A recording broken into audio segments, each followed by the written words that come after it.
amnistie gi ñuy wax ci réew mi cata nga ciy bëgg a dugg yëral xët mu njëkk Le Quotidien li mu bind mooy Macky Sall xutti na tareet projet bi li ko waral yéenekaay bi nee nañu mooy ba mu ko yëkkatee dafa am ci waa këram yi ñoo taxaw ne ànduñu ci Maître Aladji Diouf Le Quotidien nee nañu démb ba muy conférence de presse wax na ne àndul ci ñu amnistie Ousmane Sonko wala ñuy jàppoon ci manifestation yi fi amoon mars 2021 ak juin 2023 Maître Aladji Diouf ne bu ko Macky Sall defee na xam ne mi ngi ñaawal askan wi mi ngi ñaawal mbokki ñi faatu woon ci émeute yi mi ngi ñaawal nit ñi yàqule woon ci manifester yi source nañu dañu ne woon projet de loi bi danañu ko waxtaane ci ndajem conseil des ministres bi doon am démb waaye démb ministre yi toog nañu ca ndajema bu jóg amul benn yoon buñ fa waxee waxi amnistie ñetti nit yi faatu bu yàggul ci manifestation yi fi amoon sax yéenekaay bi nee nañu seeni mbir kenn tudd ko ci ndajem conseil des ministres ba woon démb gouvernement bi jaalewul benn yoon mbokki ñi faatu baa mu masawu leen mu di lool source waa gis na ne bett nañu bari ci jamono joo xam ne ñoo ngi wax waxi dialogue ci réew mi njiit réew mi Macky Sall parti bi di APR l'observateur mi ngi ñuy wax ne secrétariat exécutif national parti bi ña ci nekk bokkuñu gis-gis ci amnistie gi Macky Sall bëgg a defal ñenn ñi anki dina kay weddi ko li mu ñu xamal mooy waa APR ànd nañu ci loi d'amnistie bi secrétariat exécutif national bu parti bi doon daje démb walide nañu xalaat ba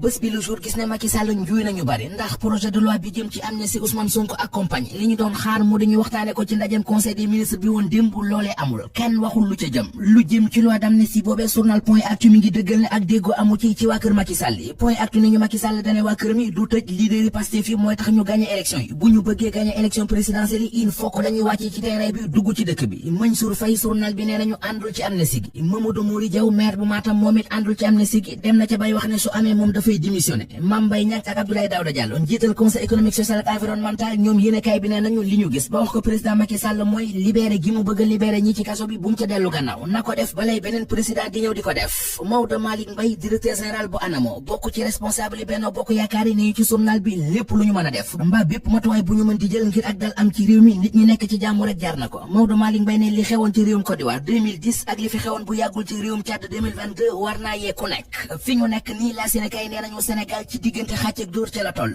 nees di def ba respecté constitution bi boole ceekit fexe ba génne réew mi ci ñaaxo yi mu nekkee la Sénégal nee nañu mooy jur jàng ji l'observateur di ñu xibaar ne chef de village yi ci réew mi dugg nañu ci coow li ba joxe ci seen position ubbil yéenekaay bi kuréel gi leen jaboote mu di association nationale des chefs de village daje nañu démb ci àllarba ji ci diwaanu Njaareem ngir doon jàngat tolluwaayu réew mi journal bi nañu fa la ñu xam lee ne waxtaan yi président Macky Sall dina sër mu di dialogue képp koo xam ne jàmmi Sénégal soxal na la waroo ko tànxamlu chef de village yi réew mi ne ñoo ngi sàkku ci askan wi di ñaan politique kat yi moo xam ñi ci pouvoir bi ak ñi ci opposition bi fu ñu mën di bokk xeet bu mu mën di doon ak diine ju ñu mën di bokk bu président Macky Sall woote waxtaan ñu dem ci wuy ji ngir jàmmi Sénégal l'observateur mi ngi ñuy waxit nañ waa association nationale des chefs de village yamuñu ci ndax ci turu seen président bi di major Mamadou Faye sàkku nañu ci jeunesse bi ñu dakkal fitna ji bàyyi yàq yi te jiital seenum xel li xel mënuta nangu Babacar Ba jiital forum justiciable xëy na di ko jébaane ci la Sénégal ak ci Source A muy ni média étranger yi singalé réewum Sénégal ba ñu ne reporté nañu élection présidentielle ak léegi waa forum du justiciable ne boobee ba tey ñoo ngi gis média yi fekk baax bitim réew amuñu soxla feneen fu dul di Sénégal fu ne ñu dëkkal fa suñum réew lu nekk ñu waxal ko réewum Sénégal ci lu ñu tegul fenn Babacar Ba ak i gaayam di waa forum du justiciable dem ci bay xam ne Sénégal toll na foo xam ne amul benn leçon de morale ba leçon de démocratie bu muy recevoir ci communauté internationale bi